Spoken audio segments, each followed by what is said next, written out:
Welcome, everyone, to the Thread of Joy podcast. I'm Jennifer Charland, and today I want to talk about meditation. It's often combined with when we talk about yoga. I know a lot of you listening practice yoga asana, and meditation is one of those things that I swear every time I bring it up, people say, "There's no way I could meditate." Because my mind, I can't control. Ooh, my mind, I can't control my thoughts. My thoughts are too fast. My mind is too full, etc., etc. How is that in here? It's not on, but it looks like it's on. That's funny. Oh, it's this light. Oh boy. All right. So, meditation, I'm pulling from a little booklet that I have from when I went to India. So, this is in the words of Ram Dass, I believe. And the title of this section here is called Methods and Purifying the Mind. And even that, right? Methods and purifying the mind. What does it mean to purify? Uh, I've used that terminology recently. Because I've been using it for so long. I know I have a decent idea of what that means to purify. And then I heard from one of the students that I had used the terminology with, and they interpreted it as like that they were bad. Like we want to purify the bad. And that is not it at all. Well, I shouldn't say at all, but the viewpoint in yoga and Buddhism is not that there's like a bad you, like good and evil, dark and light, all the dualities. Everything exists within us, right? So when we purify through meditation, through yoga, through the practices that we do, we are removing the layers. We're kind of seeing through the veil to who we are at the core. And to me, that is love, right? That is that loving awareness, the pure, loving place that we exist from, right? So when we purify, we are just getting a little bit closer to that place within ourselves. So it's removing some of the layers, some of the things that um, keep us separate from that place within ourself that feels or that's capable of being love, of being joy, of being the qualities that we hear about, that we have touched from time to time, but yet we find ourselves falling back to sleep, and that's what we do in this life anyway, is we have moments of awakening and then we go back to sleep. Not literally sleep, but we go back to the methodical kind of robotic nature of our lives, and then we have these awakenings and we say, oh, I want to, you know, feel into these qualities a little bit more. We do these practices and we awaken a little bit more. So maybe we're a little bit less sleepy each time around as we go through this process. But let me simplify, right? So, meditation, we know that there are many, many, many health benefits to meditation. It's been proven scientifically that meditation helps reduce stress, it lowers blood pressure, it lowers your heart rate, it um, relaxes your body. When we bring in the relaxation response, then, miraculous things can happen when your body's not in fight or flight. It shifts us from fight or flight into relaxation, and so on and so forth. So feel free to Google the benefits of meditation or a mindfulness practice you might see. Um, and so as we get back to what it means, purifying the mind, it just means that it's almost like we take things instead of adding more, right? We're always adding and adding and adding to our plates or adding something, this thing that we think is going to create this magical result in our life. But instead, it adds more stress. Meditation helps us to remove that. So we hear very often about filling our cup. I need to fill my cup. Our cups are overflowing, right? So we actually want to empty the cup and then see what happens, see what fills our cup. Not sure that we need to, I mean, I know it means taking care of yourself, right?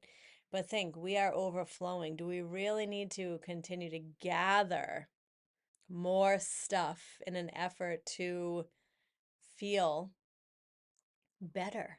Does that ever work? When we gather more stuff, does it make us feel better? I don't know. It doesn't make me feel better. Um,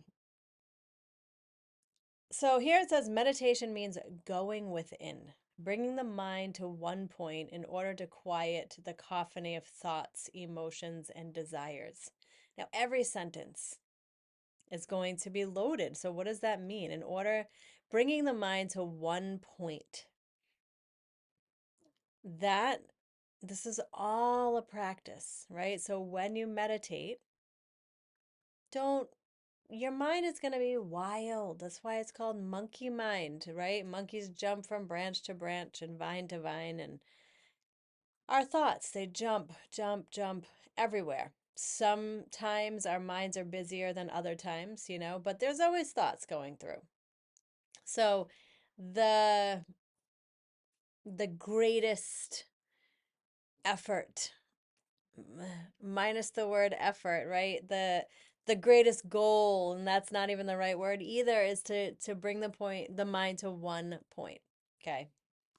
It's probably never going to happen. You might have moments of one pointedness, but let go of that expectation that you're going to close your eyes and clear your mind, right?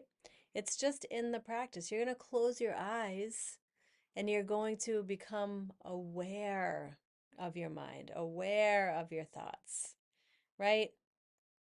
We're not going to get those things to go away or calm down. So we're aware, like, cool, there's this thought.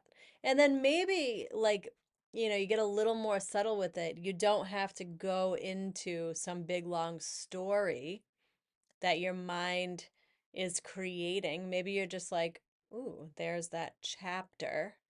I'm not going to turn that page. You take a deep breath and then you see what next thought floats up. Now, also, that tenderness, bring in that tenderness where no matter what happens, it's okay. So even if you close your eyes, you set your timer for 10, 15, 20 minutes, and then the timer goes off and you're like, whew, I was just like, I don't even know where I was. I was in some daydream. I was going back to something that happened in my life and you were there the whole time and you feel like I didn't even meditate. What's the point of this? That's the point. Like, that is okay. It's okay. Be tender toward yourself and know that taking that time to actually sit down and set a timer and see what comes up, right? Without having to like explore and analyze every single thing. You're going to naturally sort of analyze, but a lot of it is just processing. If you haven't meditated before, it's a new muscle, right? So there's a process of sifting through what rises, what falls, allowing yourself to shift into that place of awareness of what rises and what falls, maybe some curiosity of what rises and what falls, letting go of the expectation that we're going to feel better, that we're going to be able to focus, that we're going to clear our mind. Like, let all that go and just know the sitting for the allotted amount of time is where it's at. That's where it begins. And then gradually over time, you can bring in sitting up taller, finding your posture. Maybe there's a mantra that you want to try to focus on the whole time. And again, this is done very gently, right? We kind of hold on to things very lightly when it comes to these practices and where we think it's going to take us, right? Even let go of that, of where you think it's going to take you. Because essentially, what matters is being present. And when you're first beginning this journey, and even however many years into it, what is your body trying to signal to you? Again, without that over analysis, but just by bringing that care, right, that softness into yourself and allowing whatever rises and falls to rise and fall. And you witness it lightly, right? Because there's no hierarchy in meditation. It just is, right? This isness of allowing yourself that time to be, just be. You don't have to be in any role in those moments. You don't have to be the worker, the parent in the relationship, and none of the masks, or the roles that we play have to be present when we meditate. Again, it's a purifying, it's a letting go. It's a kind of stripping away and allowing what's underneath all that to be. So I didn't even get past this first sentence. So bringing the mind to one point in order to quiet the cacophony of thoughts, emotions, and desires. And that's what all that is, that rises, right? And so when you will find with regular practice that the thoughts, emotions, and desires, they do sort of, or you're able to like let them go. They do sort of calm down. Or you're able to be like, wow, look at that one coming up, and then take a deep breath. Whoa, look at that one. Let it go without like, ooh, I'm bad that I had that thought. Or I shouldn't be, or there's too many thoughts. All that's like that tension. Just let it go. Let it go. It's the same thing when you start to have, you're seeing colors and visualizations. That's another wow. And then you let it go, right? We don't really have to get caught up in anything. We're just being, allowing, right? The sage Patanjali starts his Yoga Sutra with Chitta Vritti Naroda, or consciousness arises when thoughts dissolve, okay? Consciousness arises when thoughts dissolve. Our Guru Maharaji said, bring your mind to one point and wait for grace. Bring your mind to one point and wait for grace. There are many methods of meditation. Find one that works for you and develop a regular practice. So, Chitta Vritti Naroda, or consciousness arises when thoughts dissolve. Naturally, with practice, sometimes in that state of being, there's a quelling, there's a relaxation that happens. There's a calming of the muddy water, right? It can finally start to rest at the bottom of the lake. And then there is that consciousness, right? There is that grace. We begin to see our hearts and feel that connectedness that we have with all of life, right? That's the beauty, right? That's the natural response. We don't have to do anything. We're just letting the sand settle, the mud settle, and then the water becomes clear, right? And this is a practice. So again, we let go of expectations We let go of thinking that when we meditate, we're going to become holy. um, you become you, right? Spiritual practices are about becoming you, right?